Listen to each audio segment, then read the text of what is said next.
Breaking news Jagtial జిల్లా కొండగట్టులోని శ్రీ ఆంజనేయ స్వామి దేవాలయాన్ని మంత్రి పొన్నం ప్రభాకర్ సందర్శించారు. స్వామివారిని దర్శించుకుని ప్రత్యేక పూజలు చేసి స్వామివారికి మొక్కులు చెల్లించుకున్నారు. ఆయన రాష్ట్రంలో ప్రజలంతా కూడా ఆయురారోగ్యాలతో ఉండాలని, పాడి పంటలతో రైతులు సుభిక్షంగా ఉండాలని ఆంజనేయ స్వామిని కోరుకున్నట్లుగా మంత్రి తెలిపారు.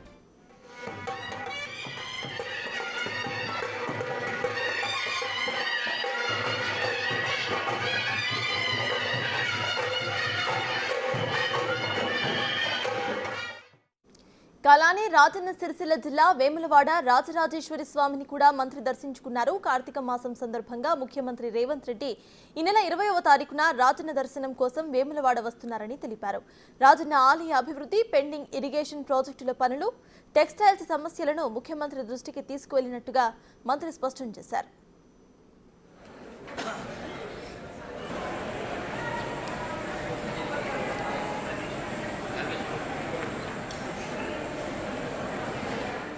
రాష్ట్రంలో రైతులు ఆదాయం వచ్చే పంటలు వేయాలని మంత్రి పొన్నం ప్రభాకర్ అన్నారు. ధనిక రాష్ట్రంగా ఉన్న తెలంగాణ కాంగ్రెస్ అధికారంలోకి వచ్చేటప్పటికి 7.5 లక్షల కోట్ల అప్పు చేసిందని అన్నారు. ఎక్కడా భూములు అమ్మకుండా, ఇబ్బందులు పెట్టకుండా సంక్షేమ పథకాలు అందిస్తున్నామని అన్నారు. ఆర్టీసీ ఉచిత బస్సు, 10 లక్షల ఆరోగ్యశ్రీ, 200 యూనిట్ల విద్యుత్తు, 500 రూపాయలకి గ్యాస్ అందిస్తున్నామని అన్నారు. త్వరలోనే ఇందిరమ్మ ఇల్లు కూడా లబ్ధిదారులకు ప్రకటిస్తామని అన్నారు.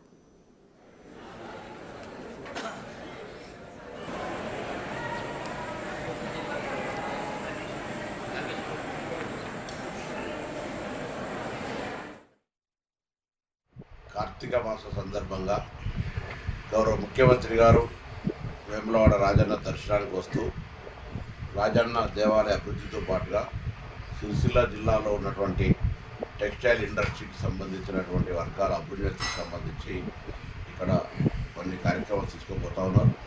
ఈ ప్రాంత అభివృద్ధికి సంబంధించిన ప్రజా సమస్యలు వారి దృష్టికి తీసుకుపోయి పరిష్కరించే విధంగా చర్యలు తీసుకోవడం జరుగుతుంది.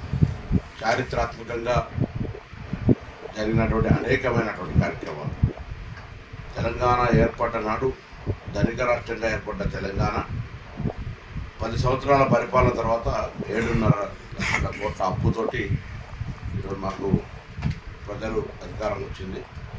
ఈ యొక్క సందర్భంలో ఎటువంటి భూములు అమ్మకుండా, ఏవి కూడా ఇంత కొత్త కార్యక్రమం చేయకుండా 1వ తారీఖు జీతాలు ఇవ్వడం కావచ్చు, ఇలా ఆర్టీసీలో ఉచితంగా మహిళలు బస్సు సౌకర్యం కలిగజేయడం కావచ్చు, 200 యూనిట్ల ఉచిత విద్యుత్ దాదాపు 70 నుంచి 80% మందికి ప్రజలకు పంపుతూ ఉన్నటువంటి 500 గ్యాస్ సిలిండర్ కావచ్చు, 5 లక్షల నుంచి 10 లక్షల రూపాయల ఆరోగ్యశ్రీ కావచ్చు, అన్నిటికంటే ఎక్కువగా రైతు రుణమాఫీ 1 లక్ష రూపాయలు మాఫీ చేయడానికి 5 సంవత్సరాల్లో 5-6 కిస్తులు తీసుకున్నటువంటి పరిస్థితి.